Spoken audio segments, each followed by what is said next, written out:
तो हम लोग मटेरियल और प्रोबेबिलिटी ऑफ द फेलियर के बारे में देख रहे थे। मटेरियल का प्रोबेबिलिटी फेलियर कितना होगा अकॉर्डिंग टू इस कॉम्पिटेंशियल लिमिट डायग्राम के अकॉर्डिंग। तो वो फेलियर कितने करेगा, 5% पे मटेरियल फेल करेगा। 5% मटेरियल फेल कर रहा है यहाँ पे, और लोड भी 5% फेल कर रहा है मैक्सिमम। सेप कितना है, अर्थात अगर 5% फेलियर 5% फेलियर अर्थात 95% सेप, 95% सेप। अगर दोनों के साथ में दे करके लिया जाए तो कितनी प्रोबेबिलिटी ऑफ द फेलियर है परसेंटेज में, तो इसका 9.25% लिया जाता है। ठीक है, मैक्सिमम। और सेफ कंडीशन 90.75%। क्वेश्चन में पूछ सकता है, ध्यान देना है। जो आरसीसी का फ्लेक्चर टेस्ट किया जाता है टेंसाइल स्ट्रेंथ के लिए, उसका डायमेंशन क्या होता है। तो आरसीसी का टेंसाइल स्ट्रेंथ जानने के लिए जो सैंपल बनाते हैं उसका डायमेंशन होता है 15 बाई 70 सेंटीमीटर क्यूब। ठीक है,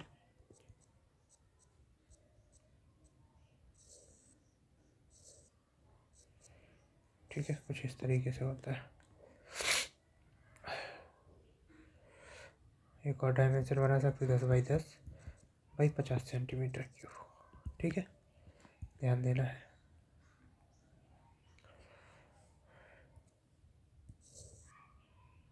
सॉरी,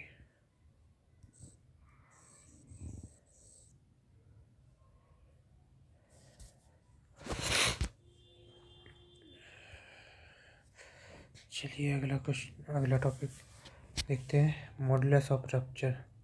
टेंसाइल स्ट्रेंथ ये होता है। मॉडुलस ऑफ रप्चर का फॉर्मूला क्या होता है साथ में, modulus of rupture PL/BD²। Modulus of fracture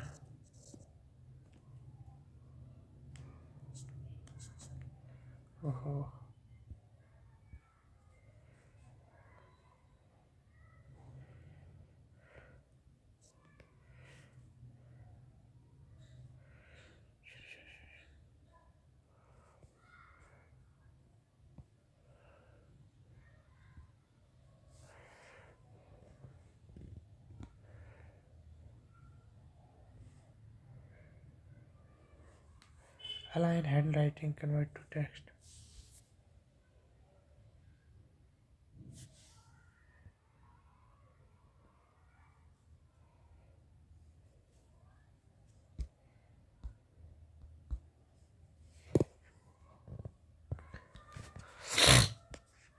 modulus of rupture का फॉर्मूला ये होता है PL/BD²। इसको हटाते हैं फिर लिखते हैं।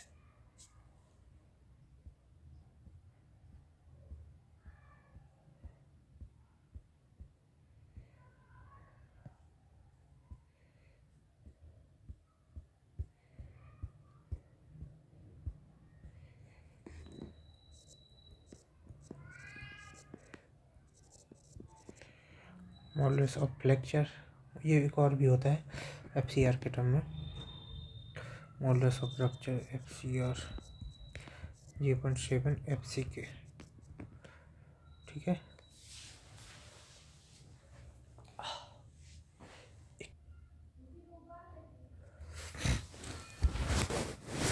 FCK 0.7 FCK। Direct tensile strength जो होती है वो क्या होती है, direct tensile strength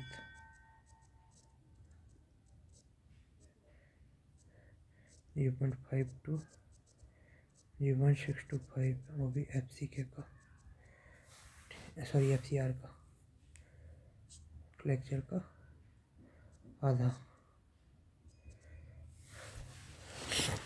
test for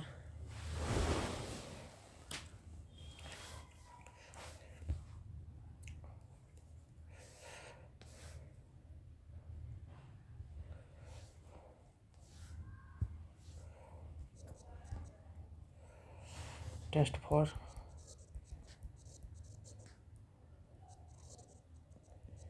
tensile strength, 3 type की टेंसाइल स्ट्रेंथ होती है करेक्टर की। एक है standard briquette test,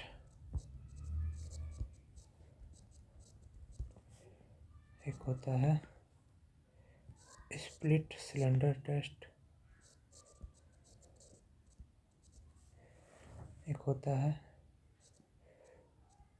2 point load test.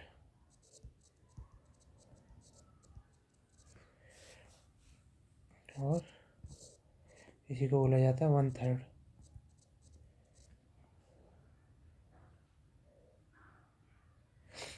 Point load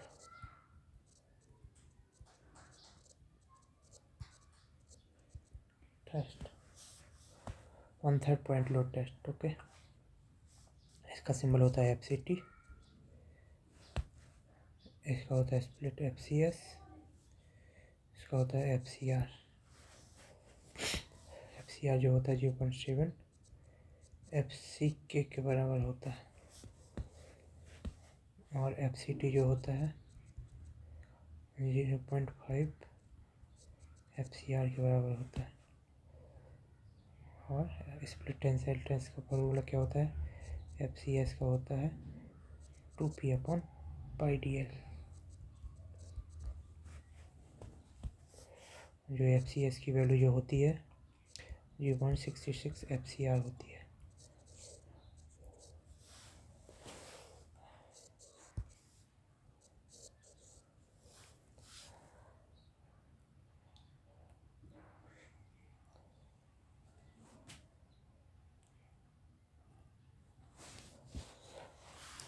in सब में जो असेंडिंग ऑर्डर में अगर हम लगाना चाहें, FCT सबसे कम, FCS उससे ज़्यादा, FCR उससे ज़्यादा, FCY सिलेंडर, ठीक है, सिलेंड्रिकल स्ट्रेंथ ज़्यादा। फिर करेक्टर स्ट्रेंथ आती है क्यूब की, cube cylinder TSR, tensile split, split होता है, स्लिप नहीं होता, ये स्प्लिट होता है, स्प्लिट। और फिर आ जाता है अपना फ्रैक्चर FCR, ठीक है, R से ऐसे याद रखना TSR। सिलेंड्रिकल की तो स्ट्रेंथ कम होती है और क्यूब की ज़्यादा होती है।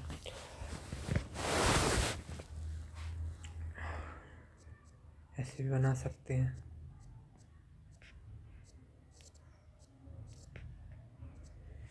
ज़्यादा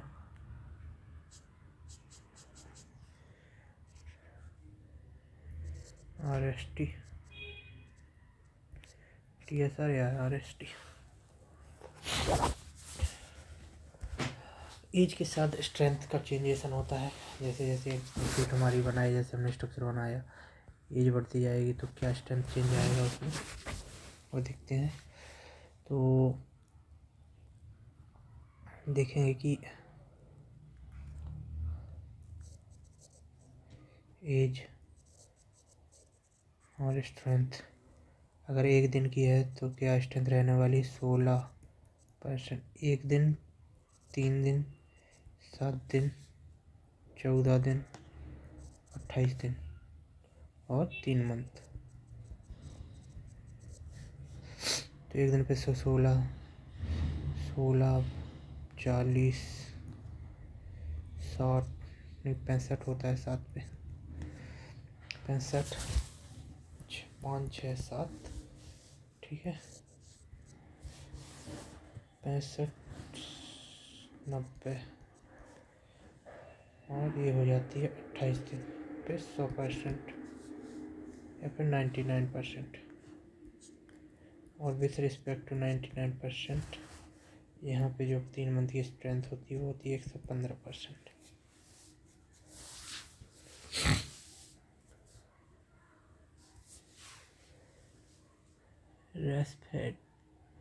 रिस्पेक्ट में with respect to 28 days strength. ठीक है, आगे बढ़ते हैं। जो अगर हम कंप्रेसिव स्ट्रेंथ जो होती है आरसीसी की टेंसाइल स्ट्रेंथ के रेशियो में रेट जो है ना बढ़ता है एज के साथ, टाइम बढ़ने पर। आरसीसी यंग मॉडुलस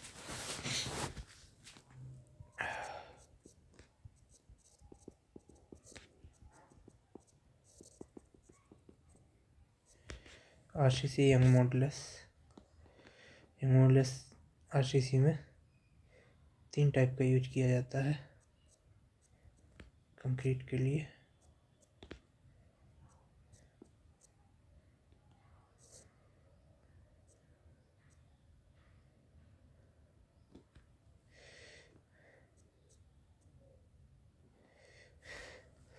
एक होता है इनिशियल टेंजेंट, एक होता है सिकेंट, एक होता है टेंजेंट।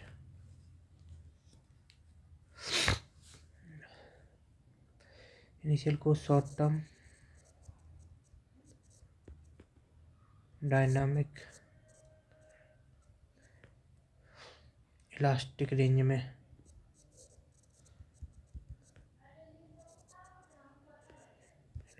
वाला यंग मॉडुलस बोला जाता है, जबकि सेकंड को static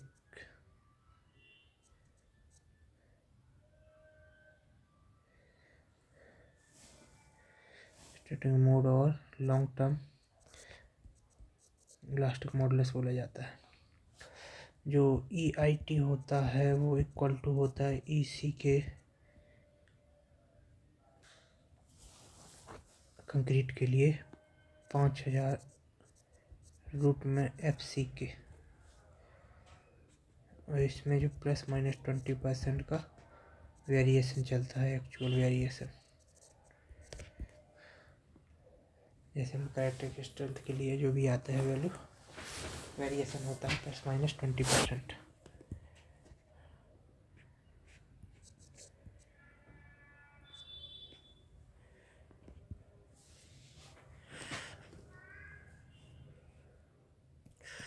long term elastic modulus जो होता है वो शॉर्ट टर्म के डिवाइड में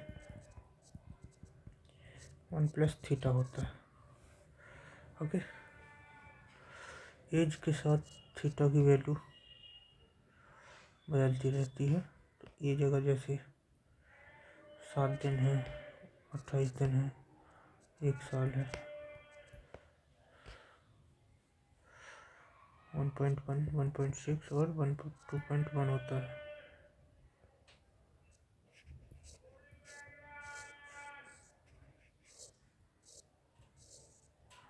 ठीक है, थीटा जो होता है ना डायरेक्टली प्रोपोर्शनल टू नहीं होता है, इनवर्सली प्रोपोर्शनल होता है एज की। थीटा इज इक्वल टू क्या होता है, creep strength divide by elastic strength.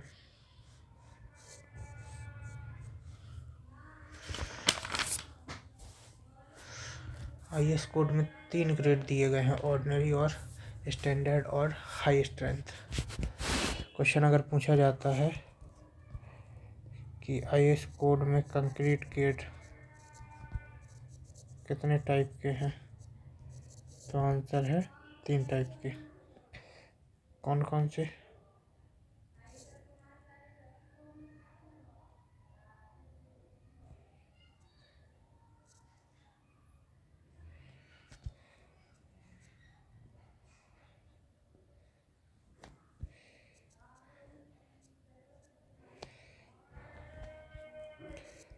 Ordinary,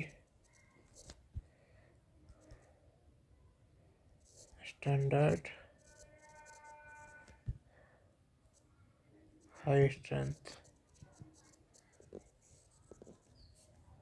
ordinary grade में जो आते हैं वो आते हैं M10 से लेकर M20 तक, और जो स्टैंडर्ड में आते हैं M25 से लेकर M60 तक। हाई स्ट्रेंथ में आते हैं M65 से M100 तक। ओके, इसमें 3 ग्रेड होते हैं, इसमें 7 ग्रेड होते हैं, इसमें 5 ग्रेड होते हैं।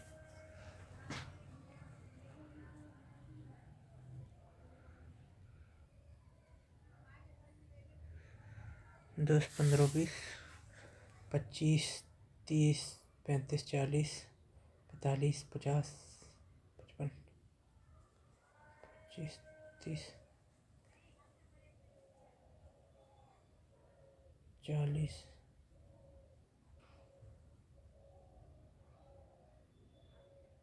50, 60, 50 और 60। 7 कैसे आ रहा है? 8 आने चाहिए तो।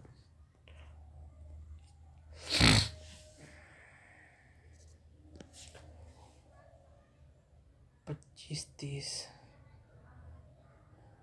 40, 50, 60, 8 आने चाहिए। 8।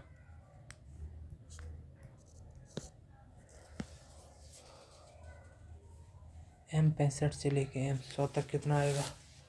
65, 70, 70, 80, 90, 100। इसमें भी 8 है।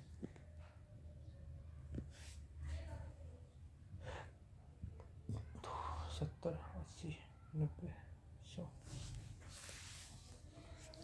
388। ओके, पुराने वाले थे वो थे ऐसे शायद 7 और 5। Young model normal concrete, gamma की value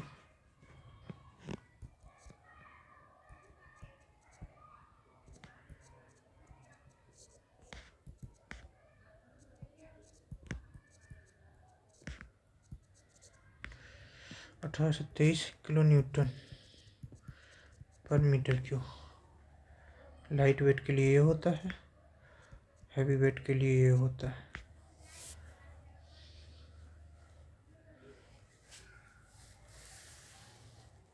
unit weight, unit weight.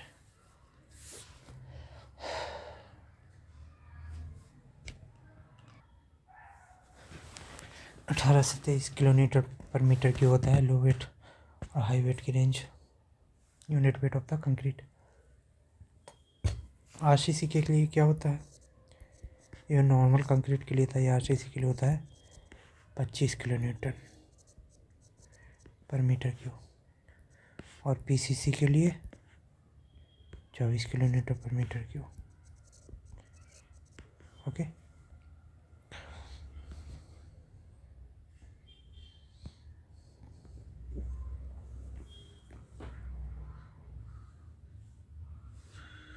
Full size होता था, कहाँ गया फुल साइज?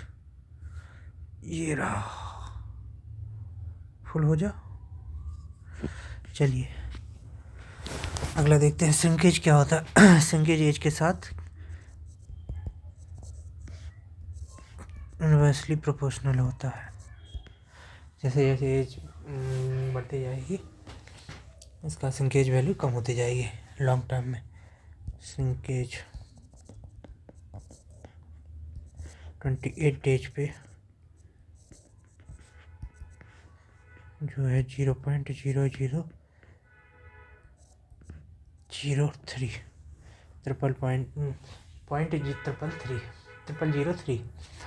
जो होता है कंक्रीट के लिए। ठीक है,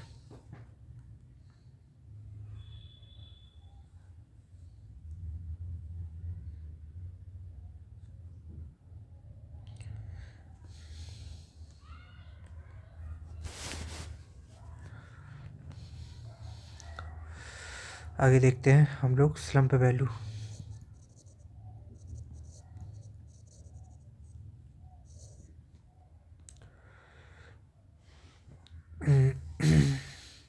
टाइप ऑफ द स्लम्प होता है, कैसे कैसे टाइप होते हैं, उसको क्या नाम दिया जाता है, उस अकॉर्डिंग क्या उनकी वैल्यू होती है और कहाँ पे वो यूज किए जाते हैं। यूजेज कहाँ पे होते हैं उनके। तो टाइप में पहले आता है वेरी लो, ब्लू करते हैं इसको।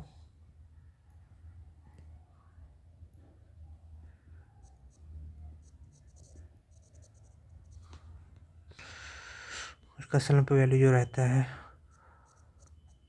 बहुत कम स्लम्प होता है, मेजर नहीं किया जाता है। इसको यूज कहाँ पे किया जाता है,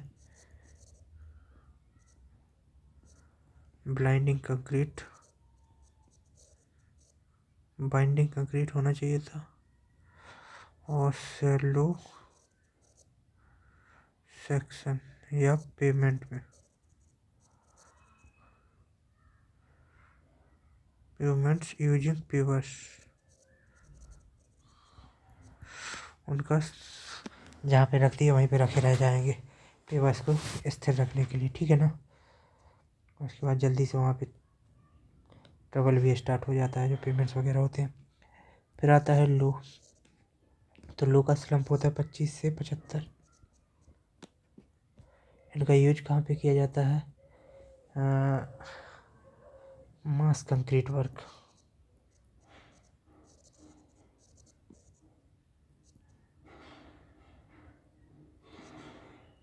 लाइट रेनफोर्स, लाइट रेनफोर्समेंट में। एक होता है मीडियम, मीडियम रेनफोर्समेंट 50 से 100, और 75 से भी 100 होता है। एक होता है हाई, वो होता है 100 से 150। एक होता है वेरी हाई, 150 से ज़्यादा। जो हाई होता है वो ट्रेमी कंक्रीट के लिए यूज किया जाता है, सॉरी ट्रेंच कंक्रीट के लिए। ट्रेंच फिल, गड्ढे वगैरह होते हैं ना, ट्रेंच फिलिंग होता है, इन सिटू पाइलिंग होती है, ताकि आराम से बहती हुई चली जाए, सीमेंट भर जाए।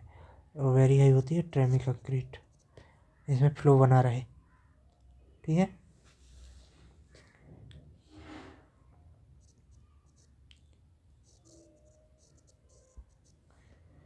अंडर वाटर कंक्रीट, ठीक है। ये मीडियम में नॉर्मल यूज में जो होता है, हैवी रेनफोर्समेंट के साथ कर लो इसको।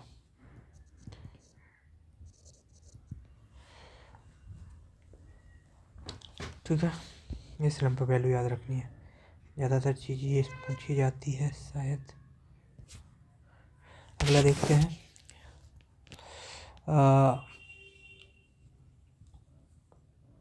कंडीशन क्या होती है, mild, moderate, sewer, very sewer, environment conditions.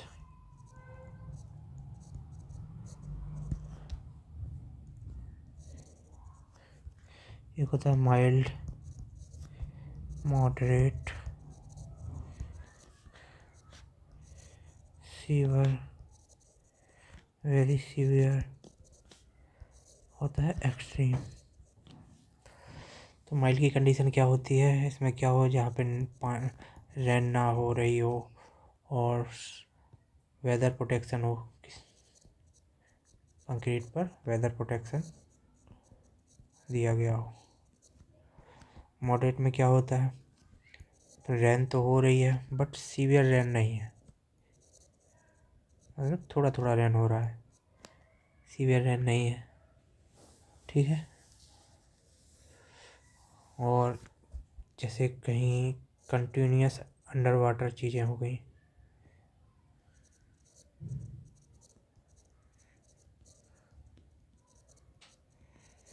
Under water, non aggressive soil या वाटर,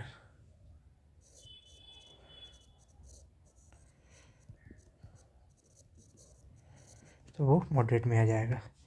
जबकि सीवियर में इसको पकड़ के नीचे खींच दे रहे हैं।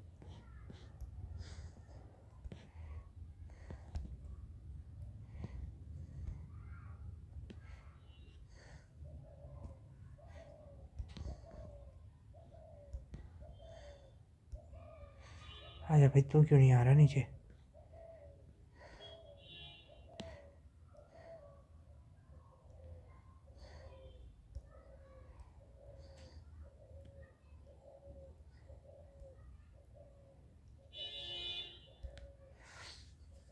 तो सीवियर कंडीशन में क्या होगा कि जो रेन रहेगी वो सीवियर रेन रहेगी, ठीक है। हैवी रेनफॉल होगा, severe rain, alternate waiting and drawing condition बनेगी, ठीक है। कोस्टल एनवायरनमेंट रहेगा और मिट्टी में रहेगी माइट इन, सॉरी मिट्टी नहीं है, सी वाटर है, सी वाटर में दबा हुआ हो। इस कंडीशन में सीवियर कंडीशन बोला जाता है। और वेरी सीवियर किसको बोला जाएगा? जिसमें सी वाटर स्प्रे हो रहा हो, सी वाटर स्प्रे। यहाँ पे सी वाटर में डूबी थी, अब यहाँ पे स्प्रे हो रहा है, एनवायरनमेंट में ओपन है, हैजार्डस वाटर है,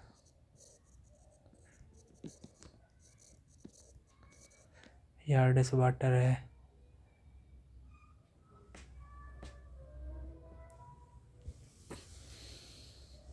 फ्यूम्स, गैसेस वगैरह भी हैं।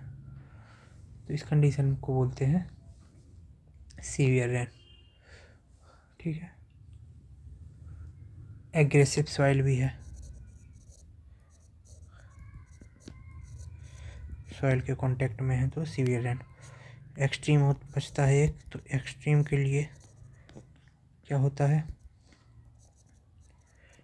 केमिकल टच में कंक्रीट हो या टाइडल जोन के संपर्क में हो, ठीक है। तो इनको इस हिसाब से 5 एनवायरमेंट कंडीशन हिसाब से 5 कंडीशन बनती है। Mild, moderate, severe, very severe याद होना चाहिए।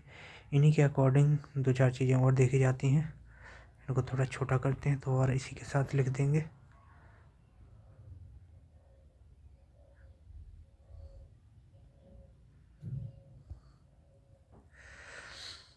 तो इन्हीं के अकॉर्डिंग जैसे देखा जाता है कि हम कौन सा ग्रेड कंक्रीट का यूज करेंगे।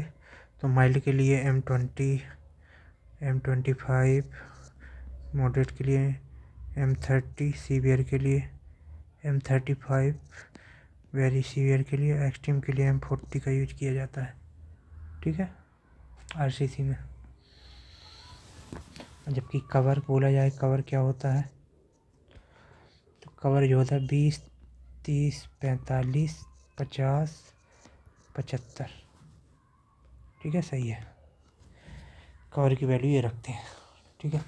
अगर मेन रेनफोर्समेंट का डाया, अगर मेन रेनफोर्समेंट का जो डाया है ना वो 12 mm से कम है, डाया 12 mm तक है। अगर 12 mm से ज़्यादा डाया हो रहा है, क्या लिखा है यार, देखिए तो मैंने एनफोर्समेंट का डाया 12 mm तक है तो अगर मैंने एनफोर्समेंट का डाया 12 mm तक है तो जो हम कवर है उसमें से 5 mm घटा सकते हैं, ठीक है। और डाया अगर 12 mm से ज़्यादा जाता है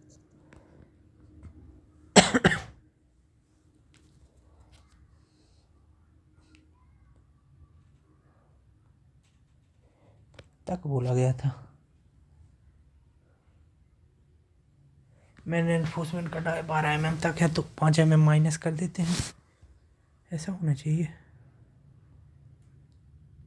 12 mm से ज़्यादा है तो कम, ज़्यादा। अगर डाया ज़्यादा है तो फिर 10 mm का 10 mm ऐड कर दिया जाता है कवर में, ठीक है। और अगर कम है तो फिर कुछ नहीं करते, क्या कंडीशन है इसका, थोड़ा मेरे को कन्फ्यूजन हो रहा है। अगर डाया अप टू 12 mm है तो कवर को हम 5 mm से घटा देते हैं। और अगर ग्रेड भी अगर यूज की जा रही है M25 M35 से ऊपर की, तो भी हम 5 mm घटा देते हैं कवर को। कवर की वैल्यू घटा सकते हैं M35 से ज़्यादा की ग्रेड यूज होने पे, ठीक है। और 10 mm जोड़ देते हैं जब डाया 12 mm से होता है बड़ा, तो ठीक है। स्लैब बीम कॉलम के लिए स्टैंडर्ड, फाउंडेशन के लिए स्टैंडर्ड कवर जो होता है वो होता है 20, 25, 40, 50, ठीक है। ये भी याद रखना है कवर mm में।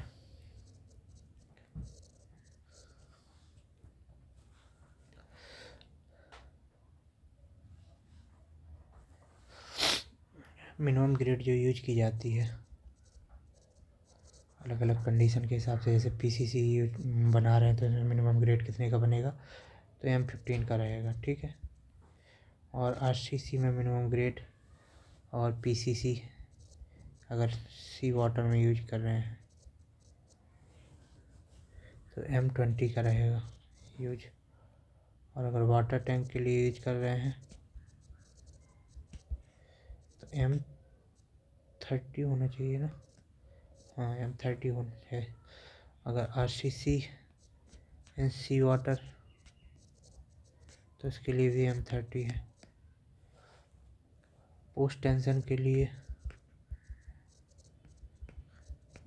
M30 और प्री टेंशन के लिए ग्रेड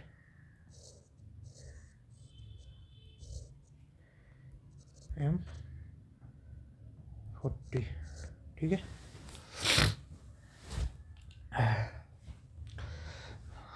अगला टॉपिक देखते हैं।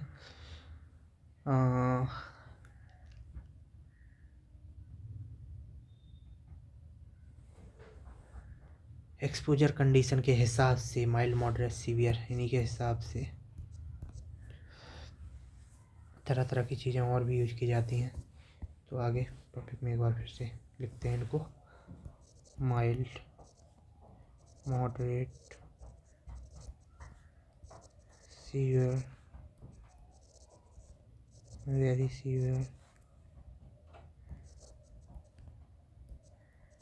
एक्सट्रीम, 5 ही हमारी कंडीशन है, ठीक है। इनके अकॉर्डिंग हम विभिन्न चीज़ें जैसे कि पीसीसी में, आरसीसी में कितना पानी का रेशियो, वाटर सीमेंट रेशियो हो गया, मिनिमम कंक्रीट कितनी वेट की लेंगे यूज करेंगे, या फिर minimum grade of the concrete कौन सी यूज करेंगे, वो सब के लिए देखेंगे। तो यहाँ पे लिखते हैं मिनिमम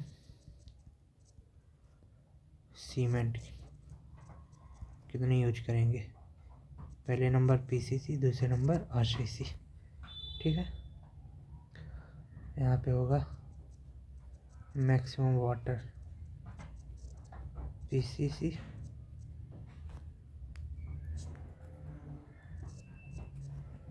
और आरसीसी, मिनिमम ग्रेड पीसीसी और आरसीसी।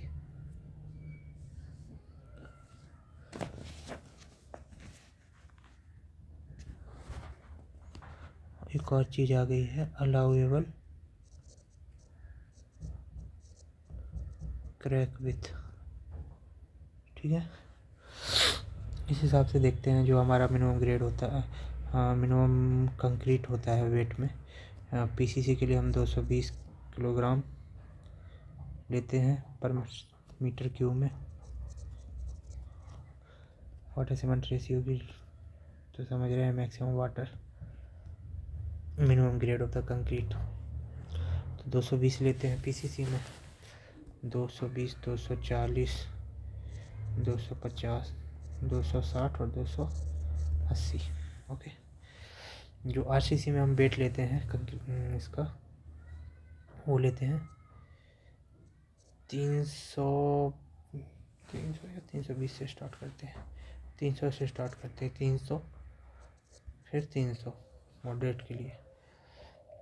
अब सीवियर में बदल जाएगा 320, 340 और 360। ओके, अब देखते हैं वाटर सीमेंट मैक्सिमम वाटर कितना ले लेते हैं पीसीसी के लिए। ये जाता है 0.6,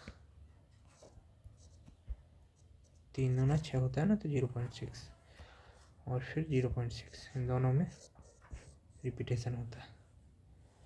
पहले वाले में नो रिपीटेशन है। 0.6, 0.6, 0.58, 50 रहेगा, सॉरी 0.50, 0.48, 0.46, 40, ये 45 रहेगा, ये 40 रहेगा। अब यहाँ पे आ जाएंगे तो आरसीसी के लिए जो water cement ratio maximum water जो रहेगा 0.55 से स्टार्ट होगा, 0.50, 0.45, 0.45, 0.40। 40 से कम किसी में नहीं रहेगा। इसमें रिपीटेशन है, लेकिन इसके साथ भी रिपीटेशन है, देखना पड़ेगा ग्रेड के साथ ग्रेड किस में यूज होगा। तो पीसीसी के लिए मिनिमम ग्रेड जो होता है उसका कोई वैल्यू नहीं होता है, और जो मॉडरेट के लिए यूज करेंगे, माइल्ड के लिए कोई ग्रेड नहीं है। मिनिमम मॉडरेट के लिए मिनिमम 15 और सीवियर के लिए 15, 20, 25, लेकिन यहाँ पे 25 हो जाता है, यहाँ पे रिपीटेशन है तो इसके साथ वाला भी रिपीट करेगा, तो 25 ना हो के 20 ही रहेगा और यहाँ पे 25 आएगा। आरसीसी के लिए देखेंगे तो मिनिमम हमारा M20 से स्टार्ट होगा आरसीसी, और 20, 25 ये फर्स्ट था, ये लास्ट है यहाँ पे, तो इसमें रिपीटेशन नहीं है। 20, 25, 30, 35 और 40, ठीक है। लेकिन ये एक और नया कॉलम बन गया है अलाउबल क्रैक के लिए। तो अलाउबल क्रैक कितना होना चाहिए मिनिमम, तो 0.3, 0.25, 0.20, 0.10 और इसमें नील, ठीक है। ये ध्यान देने वाली बात है। चलो इसको हम एक बार बना देते हैं अच्छे से, तो बना रहेगा, पढ़ने में आसानी रहेगी।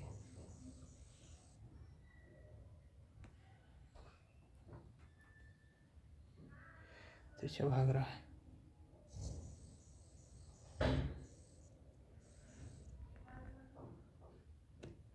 ये तो और ही ज़्यादा चला गया, इससे अच्छा ऐसे ही है।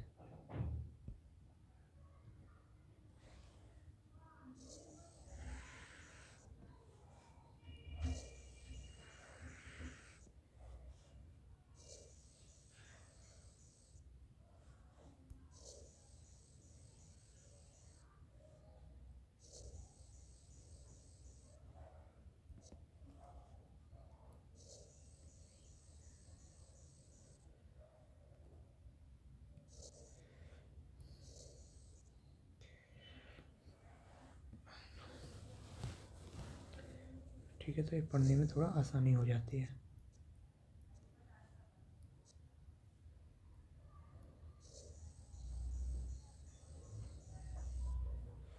ठीक है, आगे बढ़ते हैं अब।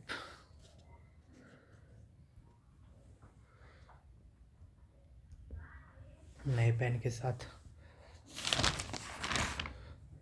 15 मिनट में और हमारे ये पहला चैप्टर ख़त्म हो जाएगा। 2 घंटे में हमारा पहला चैप्टर ख़त्म।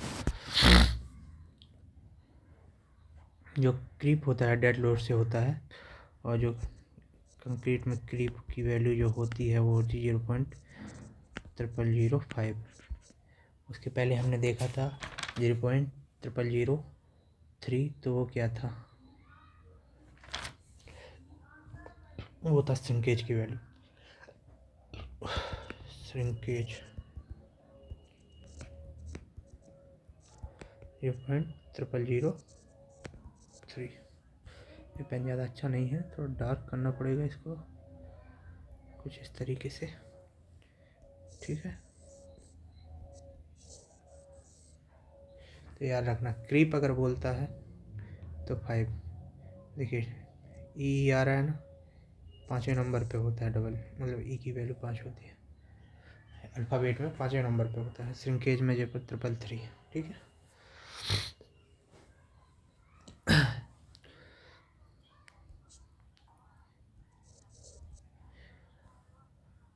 आगे देखते हैं।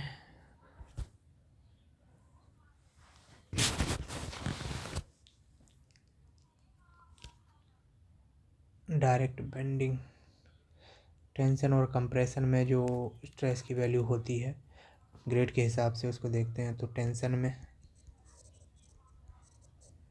और कंप्रेशन में,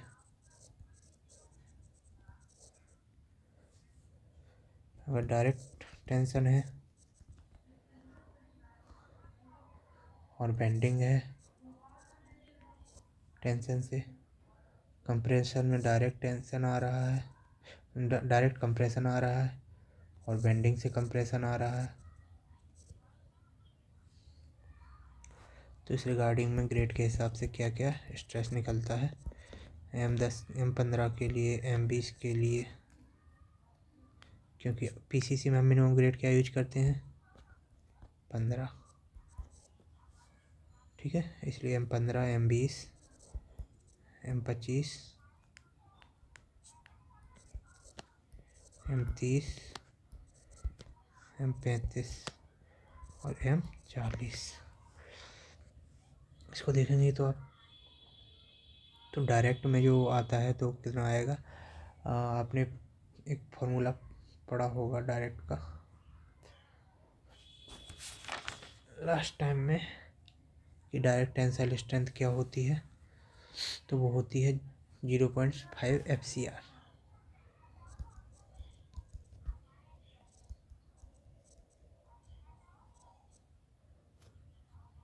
ठीक है।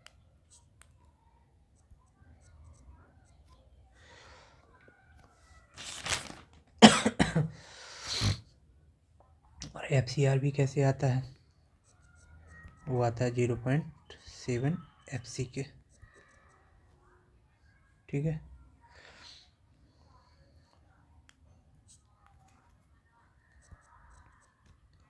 ये फॉर्मूले से, और ये वैल्यू IS कोड के अकॉर्डिंग दी भी गई हैं स्टैंडर्ड, तो उसको भी याद रखना है।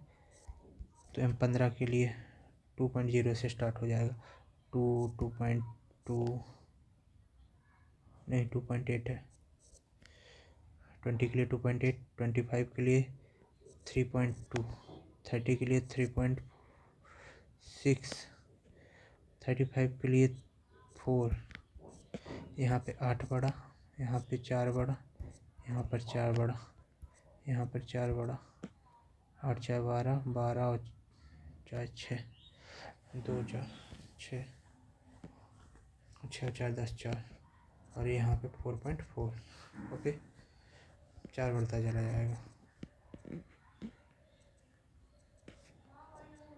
पॉइंट में वैल्यू बढ़ती जाएगी। बेंडिंग के लिए देखें तो बेंडिंग के लिए क्या होगा, ये सीधे सीधे होता है 0.7 से मल्टीप्लाई, डाउट में FC के, अगर आप कैलकुलेटर आपको दिया ही जाता है ज़्यादातर, अगर मेंस वगैरह एग्ज़ाम है और नहीं भी है तो याद रख सकते हैं 2.7, 3.31, 13, 3.13, और भी आगे वैल्यू होती है।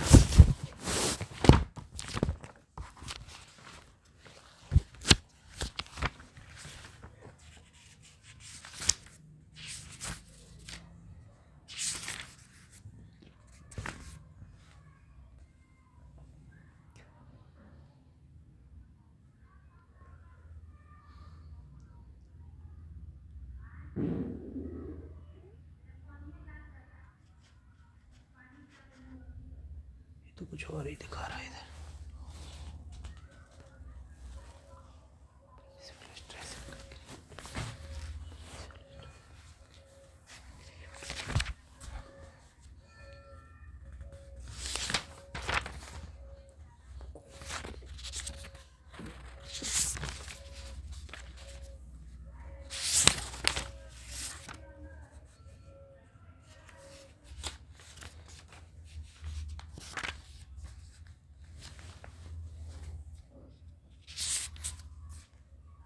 2.7 3.13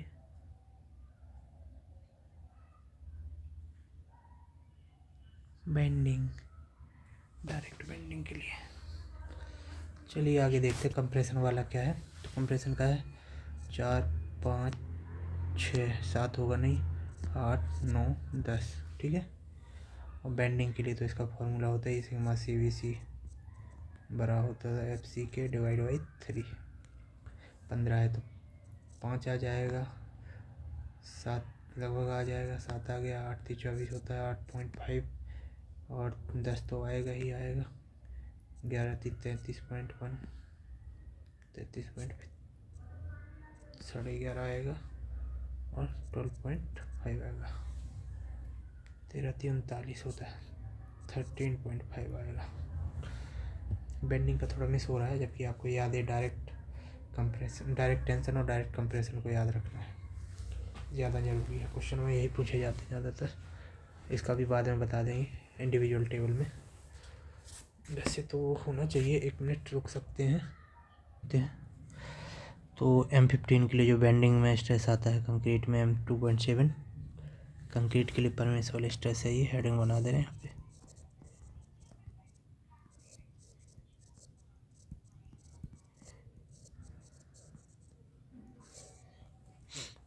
तो M15 के लिए 2.7, M20 के लिए 3.13, M25 के लिए 3.5, M30 के लिए 3.83, M15 के लिए 4.14 और 4.33 बेंडिंग में हो जाएगा, 4.4 डायरेक्ट में हो जाएगा, ठीक है। D4 पे आता है ना लास्ट में, तो लास्ट में 4 है, ठीक।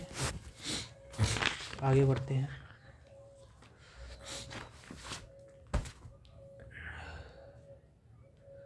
रेनफोर्समेंट, आज से अब यहाँ से शुरू होगा रेनफोर्समेंट। अभी तक हम RCC पढ़ रहे थे, इसमें केवल स्टील के बारे में जानेंगे कि स्टील में क्या क्या रहता है। रेनफोर्समेंट, तो इसके लिए IS कोड जो दिए गए हैं, IS कोड होता है 432 पार्ट 1। इसमें जो दिया गया है वो माइल्ड स्टील के बारे में दिया गया है, mild and medium tensile steel. Question में डायरेक्ट पूछा जाता है कि mild and medium tensile steel के कौन सा IS कोड यूज किया जाता है, तो पार्ट 1 ऑफ द 432, और यहाँ पे IS कोड 1786 ये होता है। HYST हाई स्ट्रेंथ डिफॉर्म्ड वार, ठीक है। एक होता है IS 1566, तो ये होता है hard drown steel wire fabric, hard drown steel wire fabric. और अगर पूछे IS कोड 2062 किसके लिए है, तो हो जाता है स्ट्रक्चरल स्टील के लिए, जिसका ग्रेड होता है A, ठीक है। चूँकि देखो हम लास्ट उसमें पढ़ रहे थे, तो E की वैल्यू हर एक उसके लिए चेंज हो रही है, मॉडुलस ऑफ इलास्टिसिटी की वैल्यू हर एक चीज़ की, हर एक ग्रेड के हिसाब से, कंक्रीट ग्रेड के हिसाब से चेंज हो रही है। लेकिन स्टील में मॉडुलस ऑफ इलास्टिसिटी हर एक स्टील के लिए सेम होगी, जो कि 2 × 10⁵ Newton/mm², ओके, या MPa मेगा पास्कल।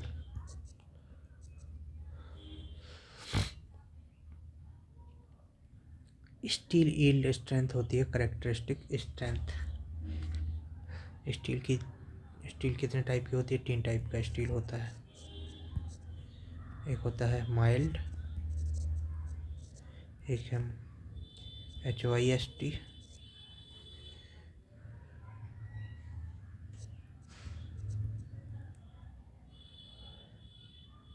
एक होता है TMT। माइल्ड होता है OM2 Fe250, HYSD होता है Fe500 और 415, ये भी 500 और 415 होते हैं, ठीक है। हाई स्ट्रेंथ डिफॉर्म्ड बार, HYSD क्या होता है? हाई यील्ड स्ट्रेंथ डिफॉर्म्ड बार। 1786 को क्या बोला जाता है? High yield high strength deformed बार। ओके, माइल्ड स्टील के बारे में जानेंगे। तो माइल्ड स्टील के लिए जो Fe250 mild steel for Fe250 permissible tensile strength या स्ट्रेंथ, सिग्मा ST जो होता है डायरेक्ट टेंसाइल स्ट्रेंथ 140 होता है, 140 न्यूटन पर mm², जबकि डाया हमारा 20 mm से कम हो। अगर डाया 20 mm से ज़्यादा हो जाता है, dia is greater than 20 mm, तो हमारी सिग्मा ST की वैल्यू कम हो जाती है 130 न्यूटन पर mm²। ठीक है,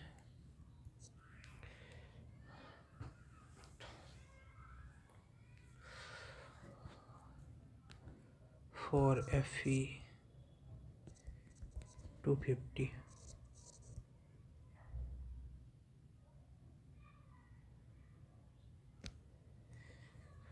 कंप्रेसिव स्ट्रेंथ क्या होती है? तो सिग्मा SC टेंसाइल थी ऊपर की, कंप्रेसिव कितनी होती है? होती है 130 Newton per mm²।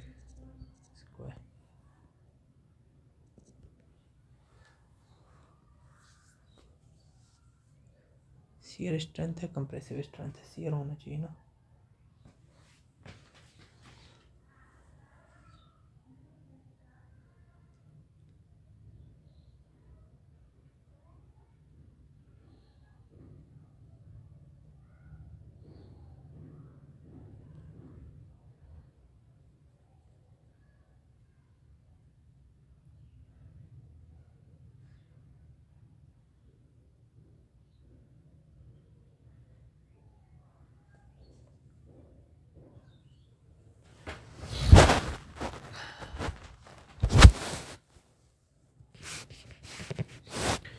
One 30 Newton per mm²।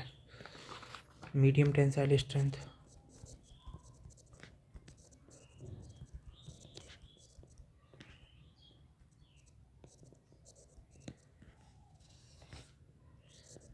Steel के लिए सिग्मा ST की वैल्यू बराबर सिग्मा SC बराबर 190 न्यूटन पर mm²।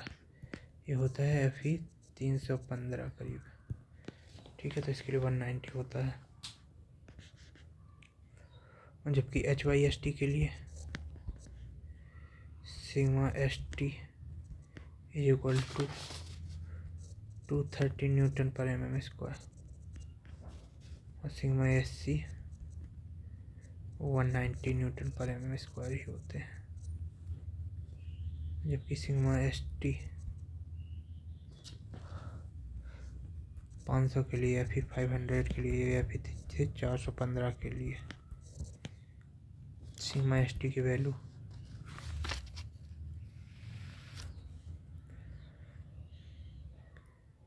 275 होती है न्यूटन पर mm²।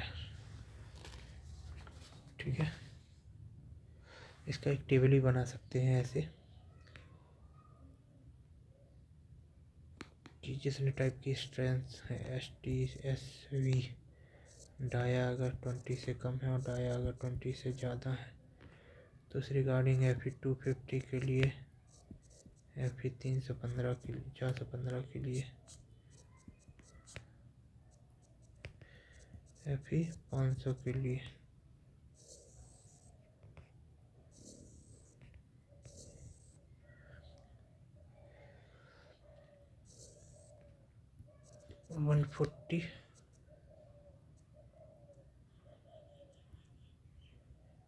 130।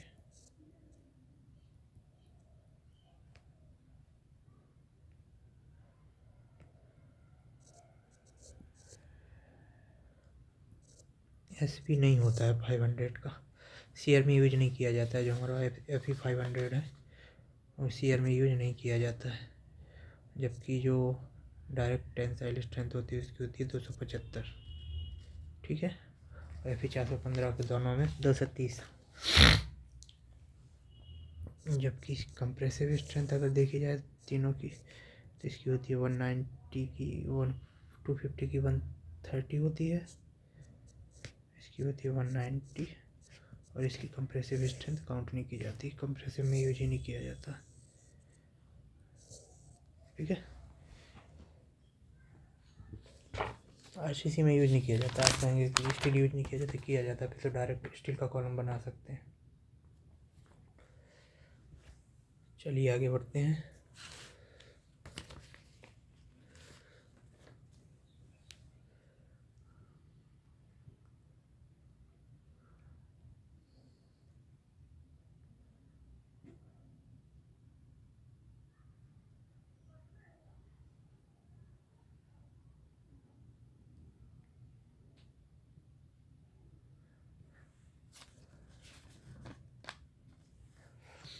बार दो टाइप की होती हैं, एक प्लेन, एक है डिफॉर्म्ड।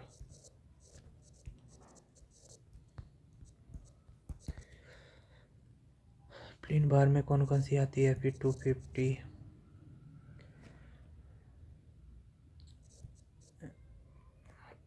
ठीक है, और जबकि डिफॉर्म्ड बार में आती है FE 415, FE 500।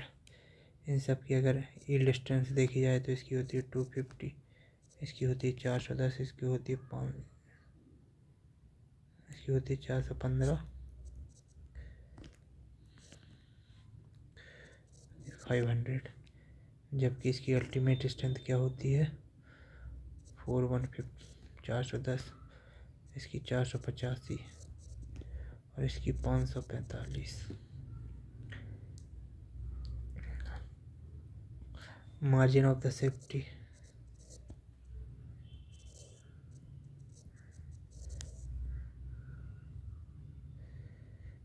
FU minus FY, तो इसका कितना होता है?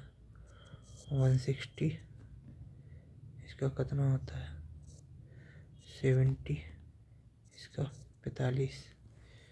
तो क्या कह सकते हैं कि ग्रेड अगर बढ़ती है तो मार्जिन ऑफ द सेफ्टी घटता है। ग्रेड अगर इंक्रीज होती है तो मार्जिन ऑफ सेफ्टी डिक्रीज होता है, जैसे कि ये हो रहा है। यहाँ पे ये ग्रेड बढ़ रही है 200, 250, 415, 500। ठीक है,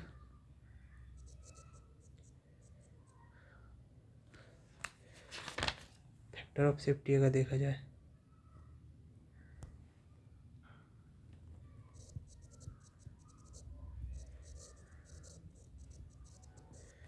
तो ये क्या होता है? FU divide by FY ultimate by yield. ठीक है,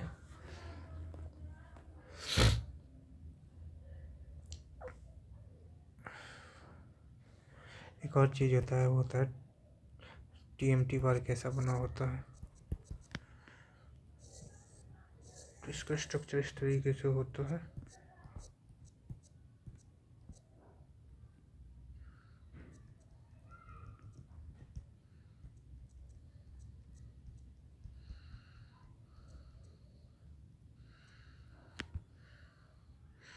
ऊपर जो होता है वो होता है मार्टेनसाइट,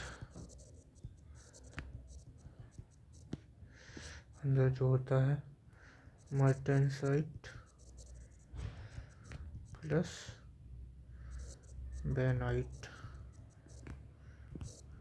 बेन हो गए, अंदर हो गए। ये होता है परलाइट,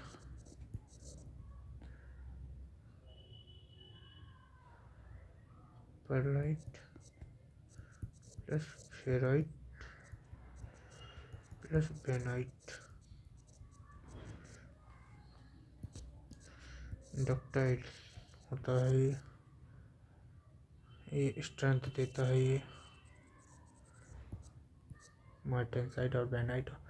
और मार्टेनसाइट केवल अकेला जो ऊपर होता है वो एंटी कोरोजिव होता है। ठीक है, इसको टीएमटी बनाया कैसे जाता है, तो इसको बनाया जाता है नाइट्रो सॉल्यूशन जिसमें होता है HNO3 + C2H5OH का बस OH है, इसमें ये किया जाता है। एक दो चीज़ें टर्म और आती हैं, एक होता है बाउसर इफेक्ट, बाउसिंगर इफेक्ट। इसमें क्या होता है कि डक्टाइल जो मटेरियल होता है उसमें देखने को मिलता है ये इफेक्ट। एक होता है फटीग, ये ब्रिटल में होता है, सॉरी ये किसी में भी हो सकता है, ब्रिटल भी और डक्टाइल एनी मटेरियल में यूज मतलब इसका इफेक्ट देखने को मिलता है। ब्रिटल में क्या होता है, रिपीटेड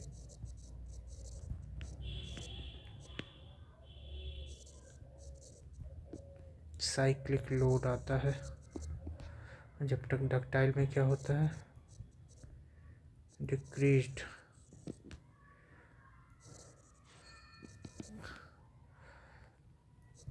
कैरेक्टरिस्टिक स्ट्रेंथ जो होती है ना वो डिक्रीज हो जाती है। किसके कारण, अल्टरनेटिव कंप्रेशन और टेंसाइल और डायनामिक लोड की वजह से। ठीक है, डक्टाइल मटेरियल में ये होता है। जैसे स्प्रिंग होता है एक टाइप का कि उसमें आप पहले खींचते हैं, बार बार करते हैं तो उतना फिर वो उस चीज़ को नहीं खींच पाती, फिर वो फैल जाती है। फटीग होता है किसी भी चीज़ में रिपीटेड साइक्लिक लोड आता है तो फिर वो स्ट्रेंथ कम हो जाती है उसकी, वो फटीग होता है। और कंक्रीट का ग्राफ कैसे होता है, तो इसके लिए हम पूरा कर्व मानते हैं। कंक्रीट का elastic constant modulus of elasticity EC 5000 √/FC कैसे निकलता है, अर्थात ये ग्रेड पर निर्भर करता है, चेंज हो सकता है इसका। जबकि प्लेन बार स्टील में किसी का भी ES जो है ना हमेशा सेम रहेगा 2 × 10⁵ ऑल टाइप स्टील के लिए सेम रहेगा, FC के डिपेंडेंट। प्लेन बार के लिए जो बनता है कर्व होता है बाइलीनियर। ठीक है,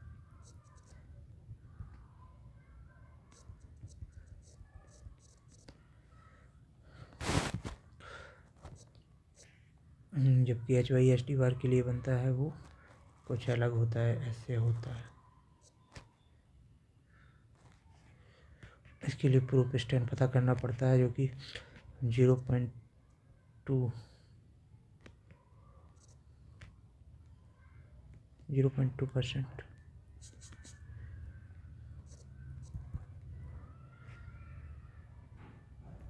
ऑफ स्ट्रेंथ प्रूफ स्ट्रेस कहलाती है।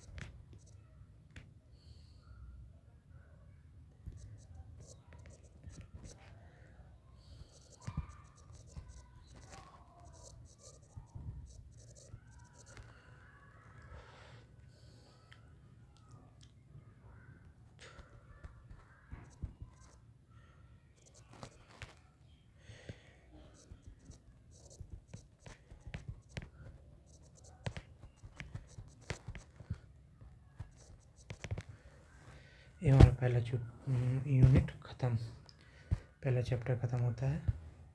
इसमें से कुछ समझ में आया, मेरी तरफ से कुछ हेल्प हुआ आपके लिए, नहीं आया तो कोई बात नहीं, हम फिर से हेल्प करेंगे, फिर से कोशिश करेंगे आपको समझाने की किसी नए तरीके से। अभी के लिए चलते हैं, टाटा बाय बाय, धन्यवाद।